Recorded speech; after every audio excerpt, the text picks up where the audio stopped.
હવે એક જ ઘરમાં એક જ રસોડે જમતા બે રેશન કાર્ડ છે, પતિ અને પત્નીના નામ પર.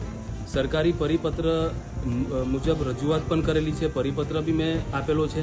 તેમ છતાં આજે 5 મહિનાનો લાંબો સમય વીતી ગયા છતાં તેમ આજ દિન સુધીમાં કોઈ કાર્યવાહી નહીં કરવામાં આવી.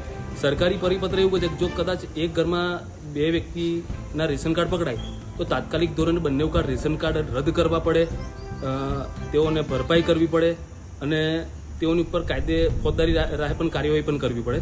તેમ છતાં આજ દિન સુધી આ લોકોએ અવારનવાર મને ધક્કા જ ખવડાવેલા છે કે આજે થઈ જશે, 2 દિવસ પછી થઈ જશે, 10 દિવસ પછી થઈ જશે. અને આના માટે હું બરોડા ડીઓસો સાહેબને પણ મળીને આવેલો છું, ત્યાં પણ મેં પુરાવા આપેલા છે, ત્યાં પણ રજૂઆત કરેલી છે. તેમ છતાં આ લોકો ઉપલા અધિકારીની પણ વાત નથી માની રહ્યા. એટલે કે જે તે ટાઈમ પર તેમને ધ્યાને નહોતું, પણ અમો અરજદારે જ્યારે અરજી આપી ત્યારે તેમને ધ્યાને આવ્યું કે એક ઘરમાં 2 રેશન કાર્ડ છે તો બંને રદ કરવા પડે અને કાયદેસરની કાર્યવાહી કરવી પડે. તેમ છતાં આજ દિન સુધી કોઈ જ રીતના કોઈ કાર્યવાહી નહીં કરવામાં આવી.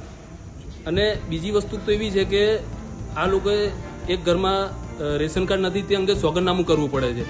તો તેવા સોગંદનામા ખોટા કર્યા હોય એવી અમોને શંકા છે. અને સોગંદનામું ખોટું કર્યું જોઈએ, કારણ કે રેશન કાર્ડ માટે ગુજરાતના કોઈ રાજ્યમાં કે કોઈ જિલ્લામાં બીજું નામ અમારું રેશન કાર્ડમાં નથી, તે અંગેનું સોગંદનામું કમ્પલસરી છે. એટલે એ સોગંદનામું ખોટું કર્યું હોય એની પર ફોજદારી રાહે કાર્યવાહી કરી શકાય. તેમ છતાં જે તે અધિકારી અમારી વાતને નજરઅંદાજ જ કરેલી છે.